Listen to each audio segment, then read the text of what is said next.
without you, my life. Hello, how's it going? I'm Bonnie Violet. I'm a trans femme, genderqueer, spiritual drag artist, and digital chaplain.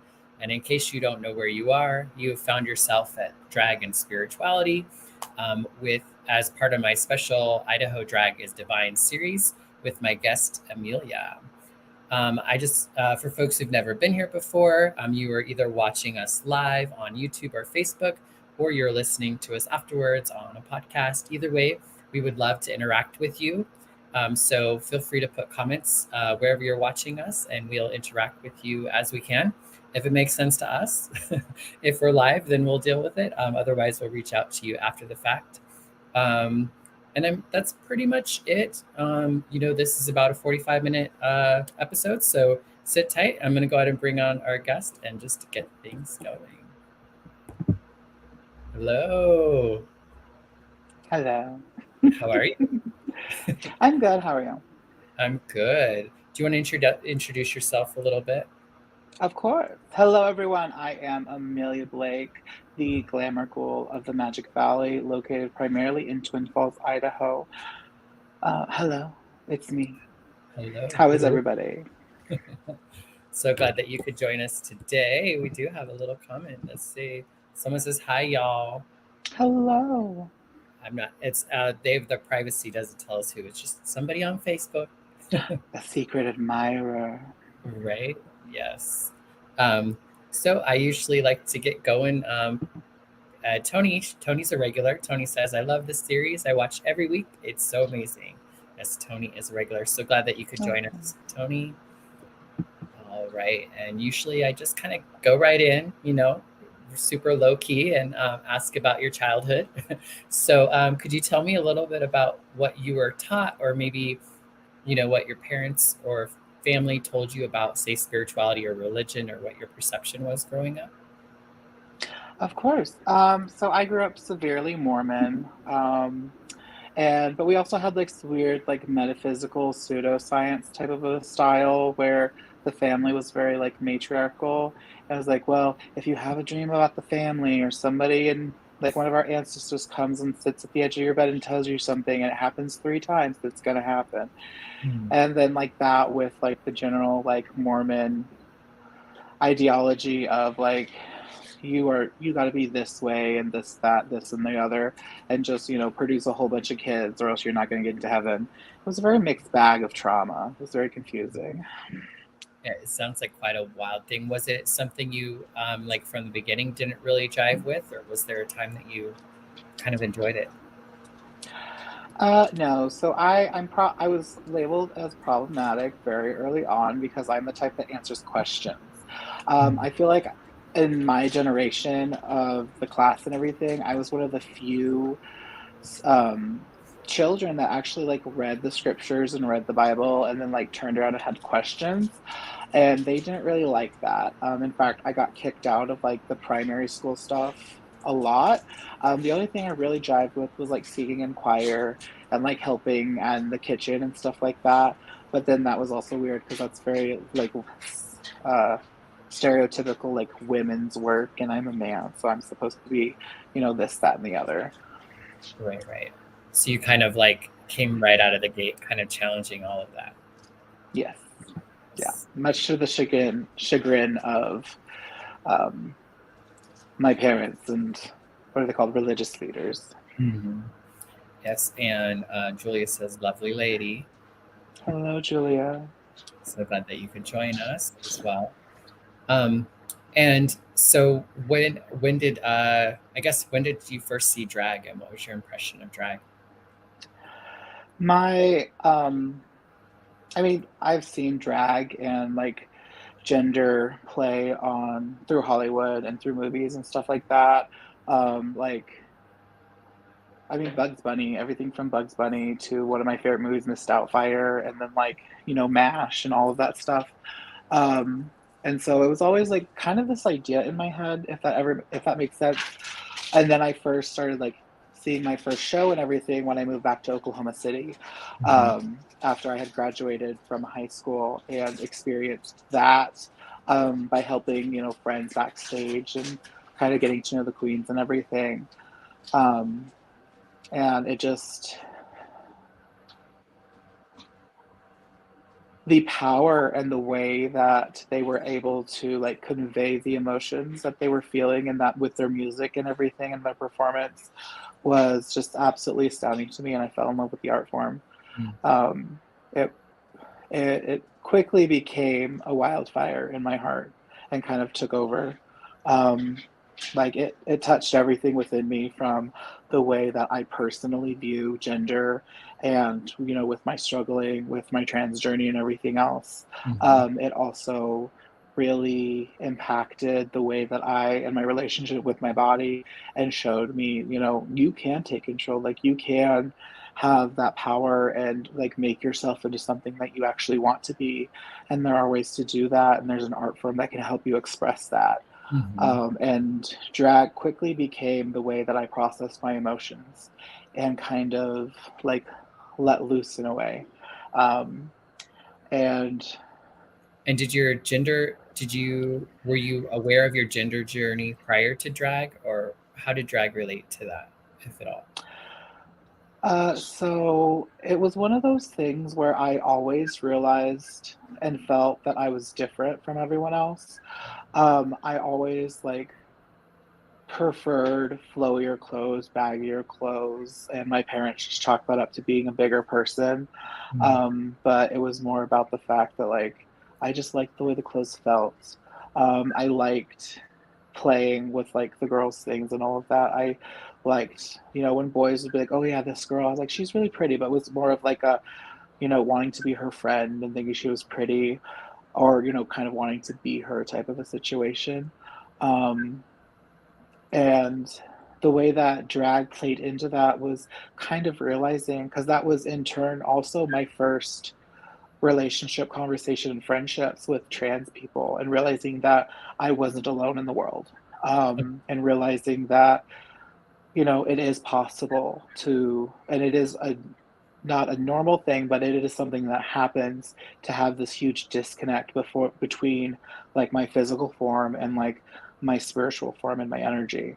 Mhm. Um, it Drag really kind of like saved my life, if that makes sense.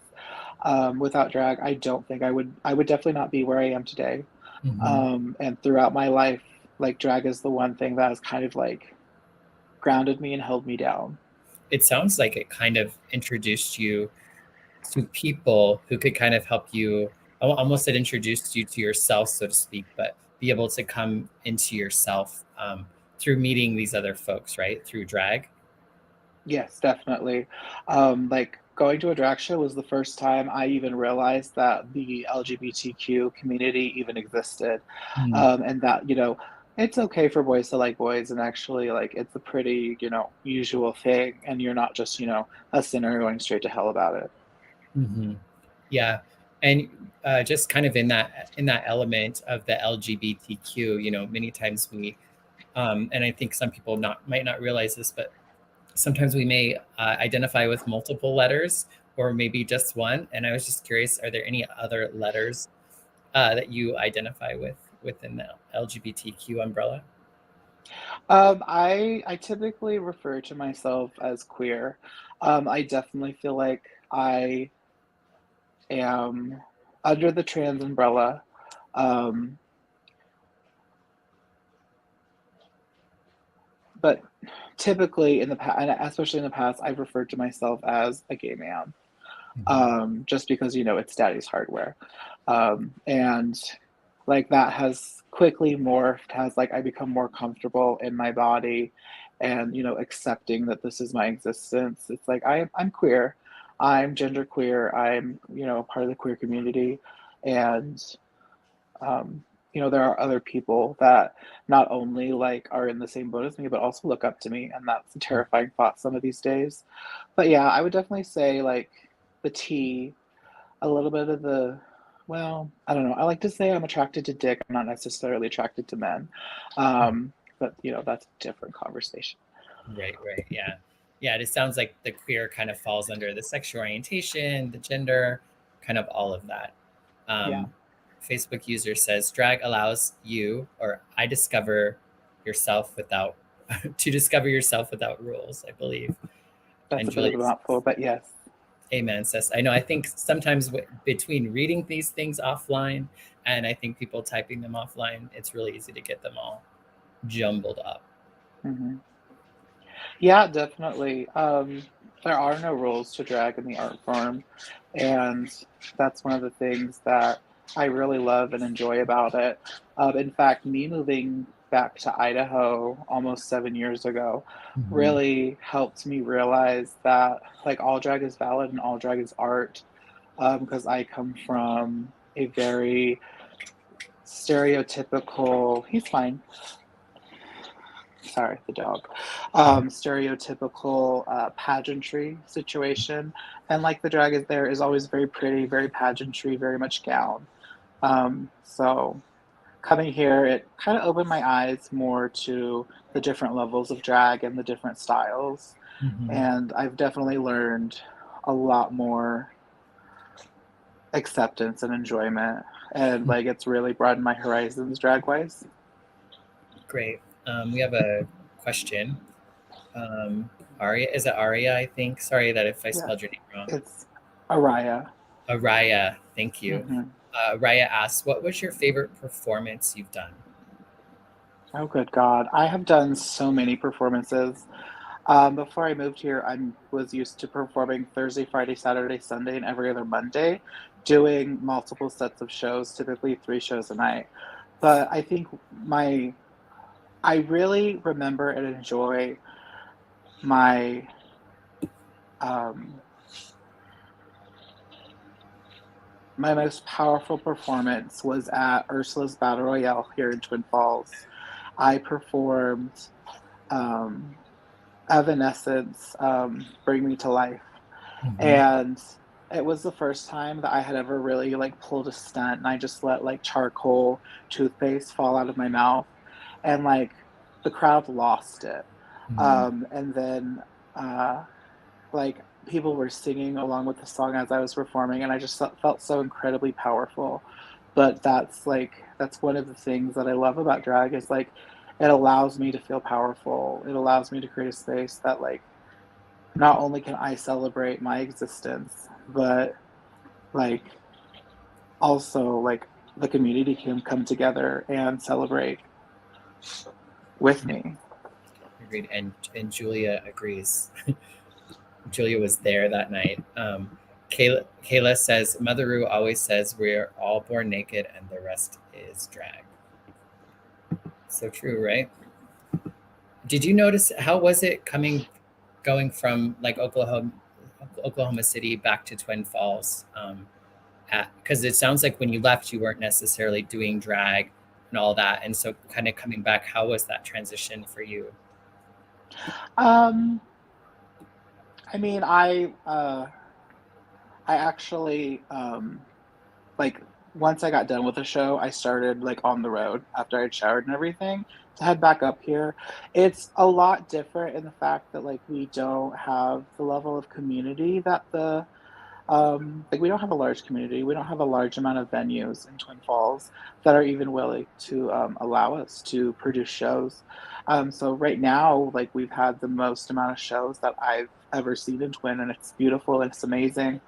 And that's one of the goals that I set myself throughout COVID is to like reach out to venues and like make sure that the local community and local performers know that these venues are open and willing to host us and have us. Um, but it's a lot different in the fact that, it's not, one show after the other. And like, it's more like I can be more methodical. I can be more choosy with the performances I do and the reasons that I do the performances. Because at one point, there was only like 3 or 4 shows a year. Mm. Yeah, So it's, it gives you time to prepare and yeah, really marinate on stuff. Where sometimes when you're performing so regularly, it can be challenging to have the energy to do that. absolutely. Yeah. And you, and you had, I know that We're Here with HBO came to Mhm. Twin Falls, and I know that you were involved with that. How was that? Did you notice if, I guess, I remember I grew up in Wendell, and so Mhm. I remember like moving away and then thinking like, oh, something like that is coming to, Twin Falls. But I think, I think it probably was, I don't know. I was curious what your thoughts were on how was your experience with that? Um, it was a very interesting experience. It it really like it reminded me and brought me back to like being part of like actual like drag productions, being around, professional performers like Bob the Drag Queen and Eureka and Shangela, and like, remembering that level and that ability to like be backstage and hang out with the girls and all of that and kind of kiki. Throughout the whole process, it was very stressful, to be perfectly honest. Like I was working graveyard then, I was working while we were filming. Mhm. Um, and like it was like going and doing an 8-hour shift, turning around and like filming for 4 to 6 hours. Um, but then like just being around that many people that were so like driven and passionate and oriented for a goal, that was really like refreshing. It's something that I haven't really seen in Twin up to that point, at least not at that level. And it also was kind of like, Twin needs this. Like that's one of the things it really showed me is like Twin needs something like this. Twin needs an organization that's more organized and driven. Mhm. Um, I mean, we have our local Southern Idaho Pride, that does the best they can, but I really think it's that level of organization and that level of structure needs to be built up, if that makes sense. Yeah, yeah. No, that makes sense. Kayla, and I'll ask you about this too. Kayla is in North Carolina, and she says they've been suffering with venues because they keep threatening like the shows, and the FBI has gotten involved. It's sad. Have you noticed any increased challenges in the community as a whole with shows as of late?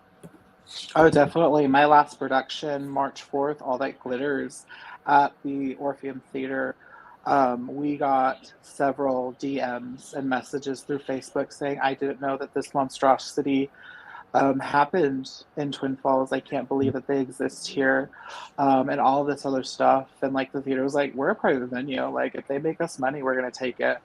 And um, I also have been in talks with other venues that are just like honestly like we we we want to support you, but we don't want to hurt our business, and like I completely understand that.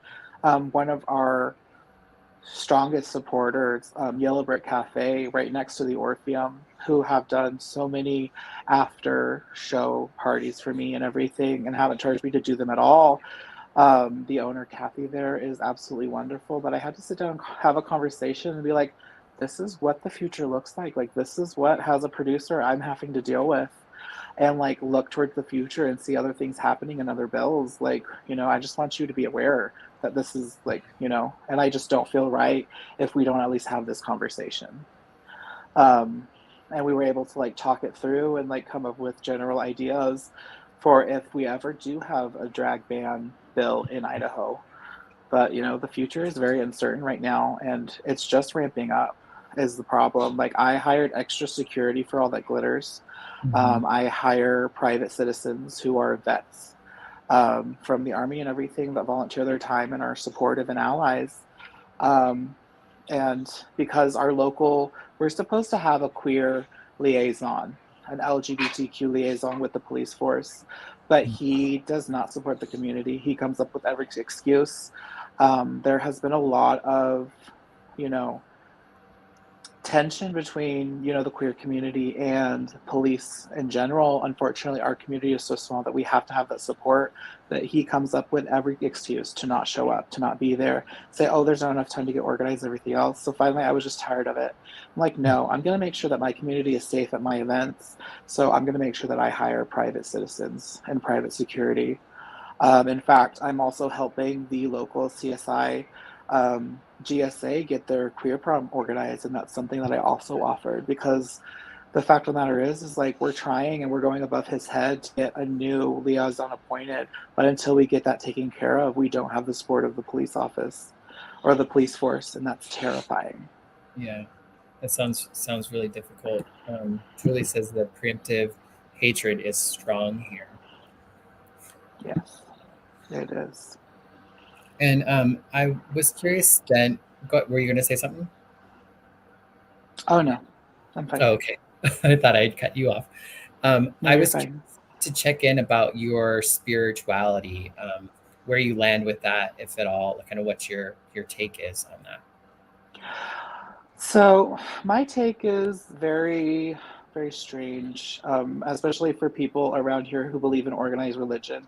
I don't believe in organized religion at all. In fact, I think at the end of the day, the roots of it are incredibly like corrupt in this day and age. And it's very much all about the money and everything else. And I think somewhere organized religion has lost the human and like person aspect type Mm-hmm. of thing. I am, but I also come from a pretty traumatic experience with organized religion, um, and have just been introduced to a local church here. I believe it's called the Unitarian, Humanitarian Universal. Universalist. Mm-hmm. It's something like that. And they've been great and very supportive. We had a drag story time hosted by Chaotic Majesty Araya, who um, commented earlier. And that was the venue that they allowed us to use. So they're incredibly supportive. And like seeing that and interacting with them has been an eye opening experience. But has felt for my own personal beliefs, now that we can circle back around, because I'm crazy. I believe in energy. I believe that we are energy beings.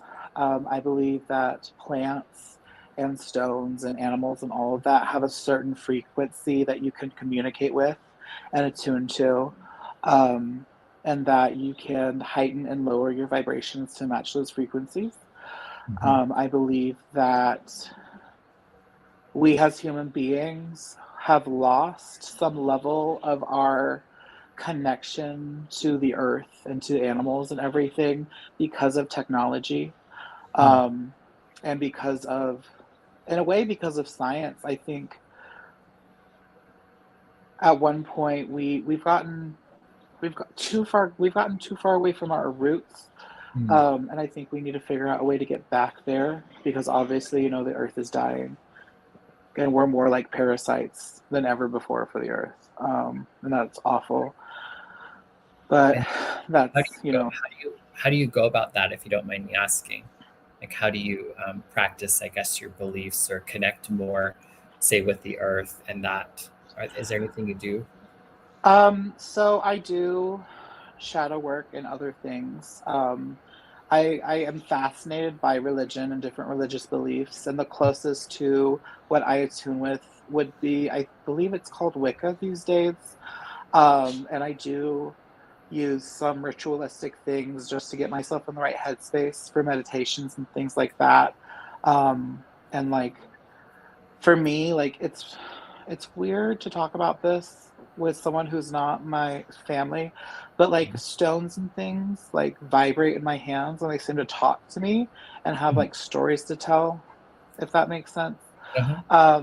And like when I'm performing with drag, I feel like I'm manipulating the energy and sending that energy into the audience to like reach them and communicate with them on a deeper level. Um, Yeah, I was going to ask you if you felt like your spirituality impacted your drag at all. Absolutely. Honestly, if I have any sort of like religious thing, like I suppose drag could be, seen as my religion. It's one of Mm. the things I hold dearest to my heart. It's one of the things that I have like dedicated so much of my life, almost in every aspect to.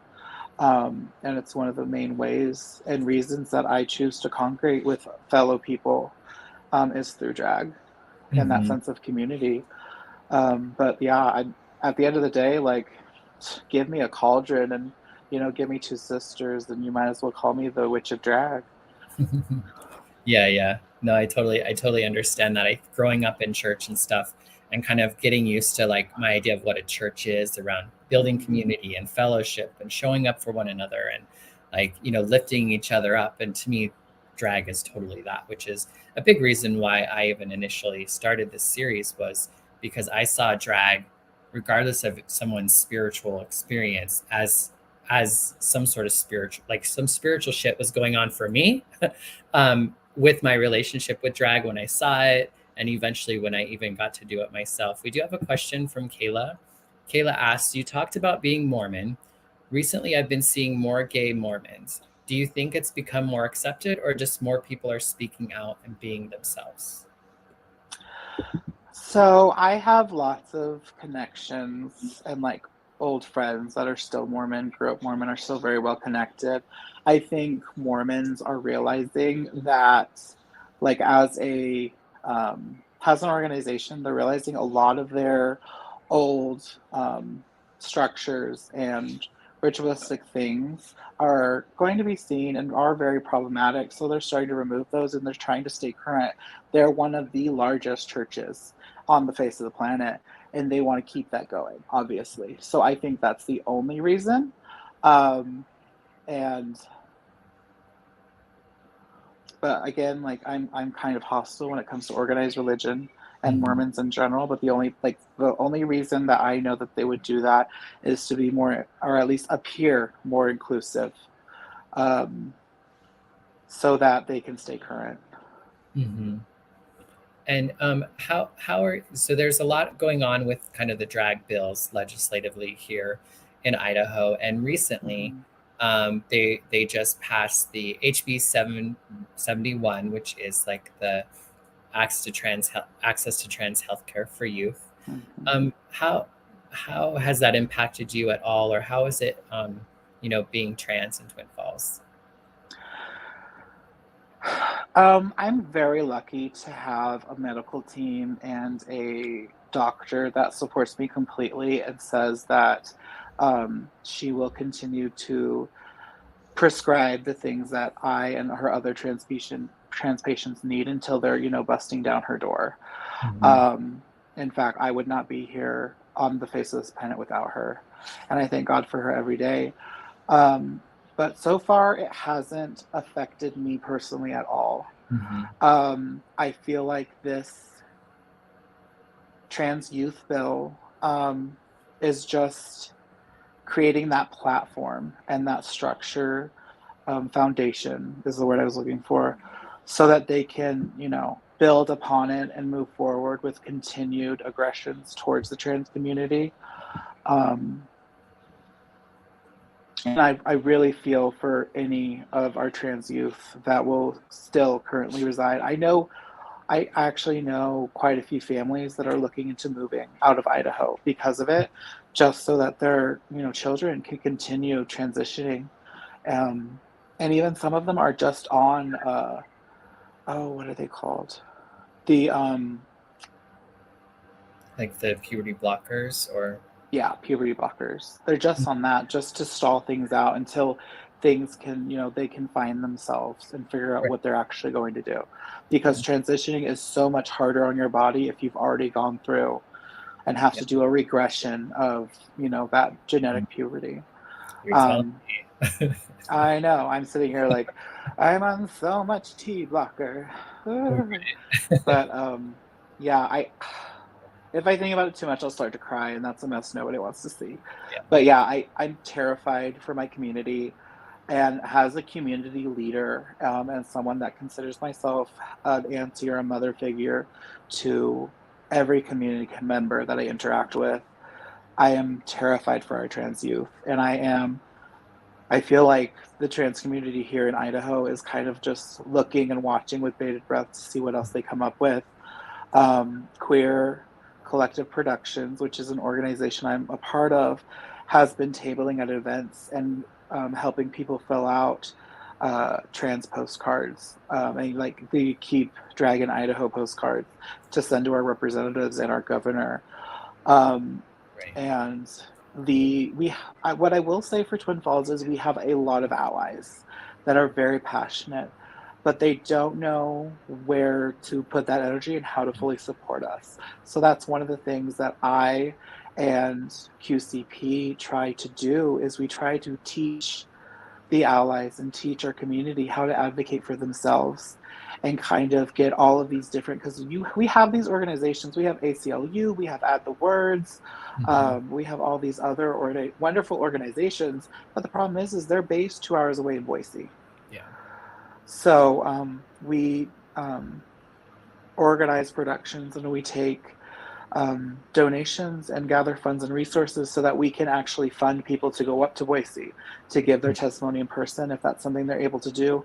Or we make sure that like people know how to log on and where to go and all of that, because that's something I didn't realize was an option.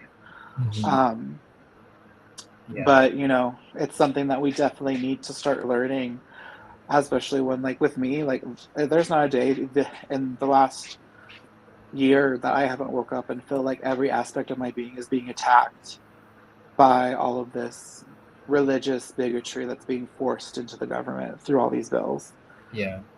And for folks who are listening or watching, you could call Governor Brad Little at 208-334-2100 and request that he veto HB 71. So I guess we do have one last ditch, like one last effort to try to stop the bill. So if you can, please, call Governor Brad Little and encourage your friends and family to do the same. Kayla says, I transitioned female to, is it full time? I don't know. Sorry. I transitioned 24 years ago and was so proud of the small steps we were making. And I'm so scared for today's youth with everything going on. Yeah. Yeah. It's so wild to me as somebody who I think it's really interesting being able to talk with someone kind of in my growing up in Wendell, and like, I felt like I needed, it's like I couldn't even see my transness or begin to live into my transness as a young person. Mm-hmm. And I didn't start transitioning till I was 40, and I was in San Francisco, and you know what I mean? It's like, it just feels so unimaginable, kind of what folks are going through today. And sometimes to think of like what it would have been like to have access to, trans healthcare as a young person, like how much pain and struggle um, potentially could have been avoided. Exactly. Yeah. But I so, definitely agree. And thank you for putting his phone number out there. I was just about to. yeah, and Julia says, I can't even imagine growing up in Wendell as a queer person. Yeah, I think it was something kind of like that you were talking about earlier. It's like I didn't really necessarily know who I was. I just knew that I didn't quite fit, and I just didn't know what was different. And I tried to figure it out. I was like, well, maybe I just don't get along at home, or maybe it's school. And church was like a safe place for me, actually, which is how I kind of ended up in church. But I had a really, so that's why I love that, seeing that there's more activity and more visibly like trans and queer and drag in Twin Falls, because I don't recall really seeing any of that growing up, Mm-hmm. visibly at least. Yeah. I definitely don't remember anything, and I graduated in Hanson, which is only 20 minutes away from Twin. Um, so it's good to like see it and be a part of it and know that it's going on and be more vocal and be more, able to take up space and be that person or that group that is, standing firm and showing that it's okay to be who you are and to figure out who you are, as you grow up. Mm-hmm. What is your hope for your drag? What's the future of your drag?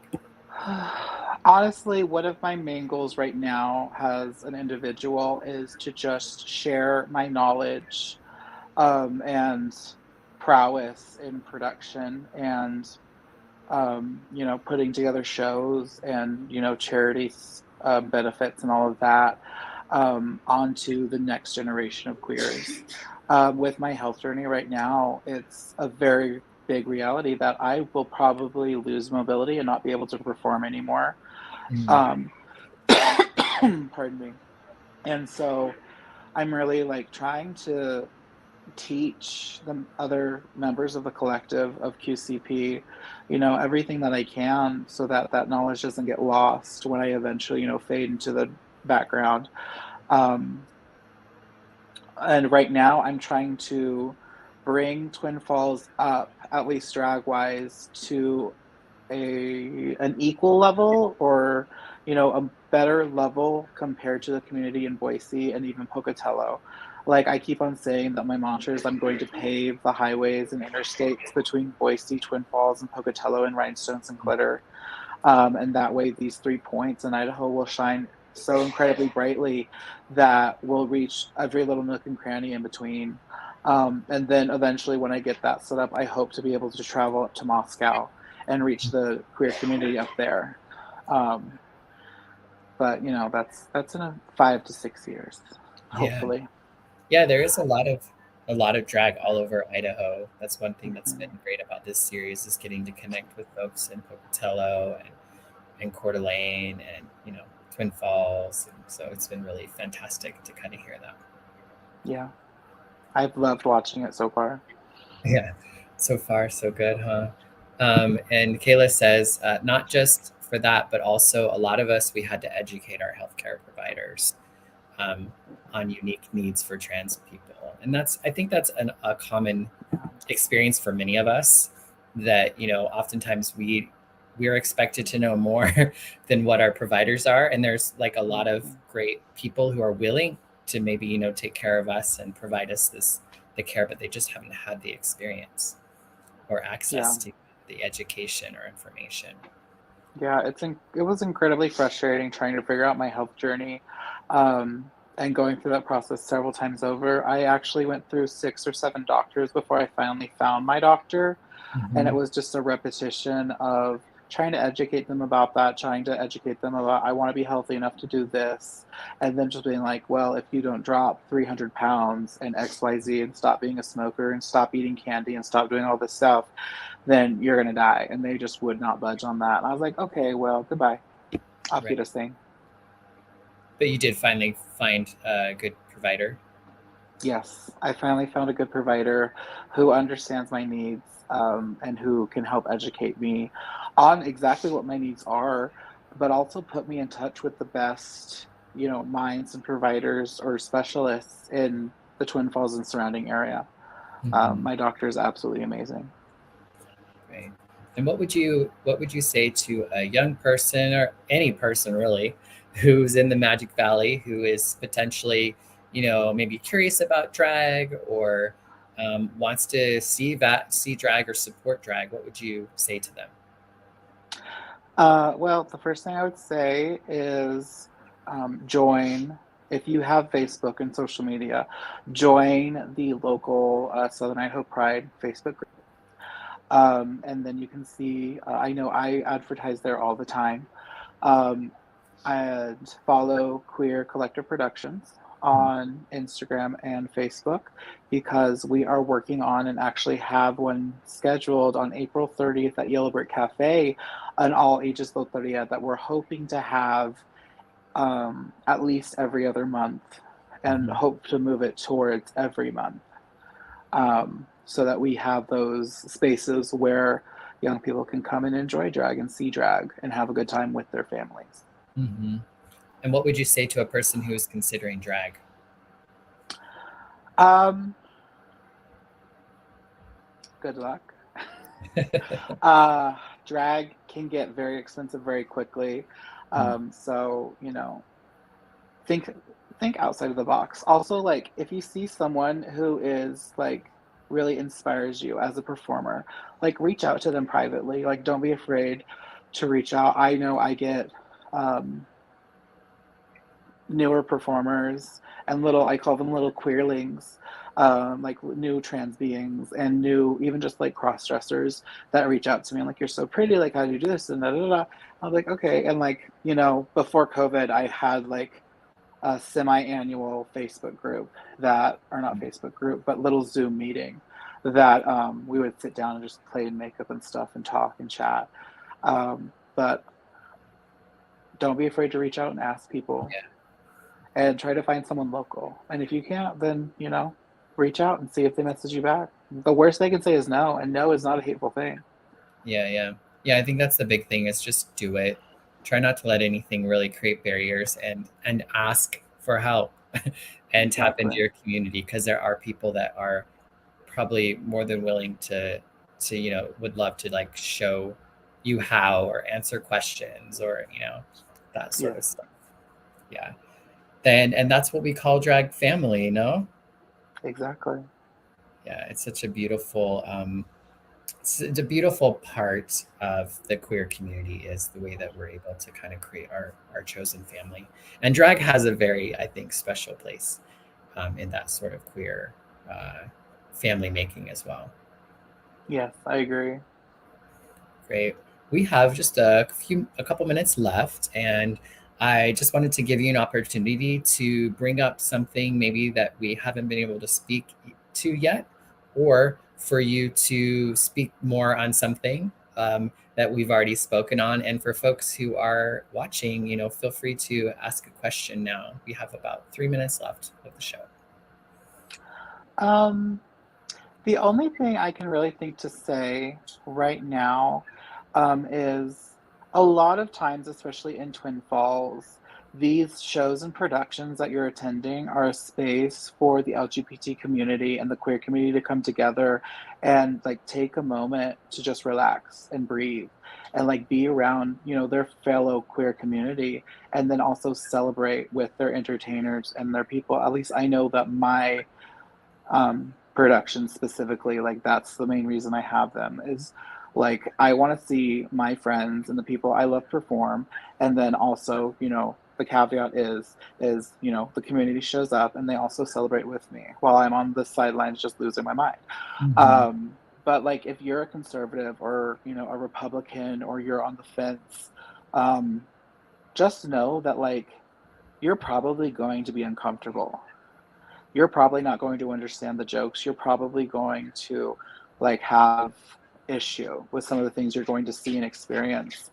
But you need to realize that that's your own choice. Other people who bring their children, if children are allowed to these shows, it's per parental guidelines. Like they're there with their parents, and you don't have the right to, and overbear your own views and your own religious prospects onto other people. Mhm. Um, but like if you're uncomfortable, then reach out to, if you're there with a family member who's queer, or even if you're not, or you don't want to ask them because they're the safe gay or they're the Mhm. safe queer in the family and you don't have a problem with them, message me. If you have something hateful to say or you want to have a conversation, Mhm. I'll sit down and meet with coffee and we can talk about it. But at Right. the end of the day, like, do not expect a space to bend over backwards for you when the space is not for you, Mm. is the main thing I wanted to say. Yeah, so kind of welcoming people in, but also that they be mindful being in Exactly. the Like, space. everyone is welcome, but be mindful that that space is not for you. Yeah. Well, thank you so much. I'm so glad that you are able and willing to meet with me tonight and have this conversation. I'm looking forward to getting to know you more and spending time with you. And to folks who are listening and watching, be sure to find a way to experience joy and experience connection. And if you're feeling funky, try to connect with someone, I know there's a lot. I've had a very difficult time today in particular, to be honest, with just things just kind of getting to me. So Hmm. it's important to know that that's going to happen, and also Hmm. try to find ways to connect with others and to find joy, because our life is not just a struggle, and it's not just about what other people want to say about us. Exactly. It's like my granny always used to say, sometimes you just got to go out there and touch some grass to realize, what level Exactly. you're on. Yeah, definitely. All right, well, take care, everyone, and keep an eye out next week. I haven't set the date yet, but Lavender will be the next guest, and so keep an eye out for promos and all that sort of stuff. All right, take care, everyone. Absolutely. Have a good Have a night. wonderful night. Uh-huh. Goodbye.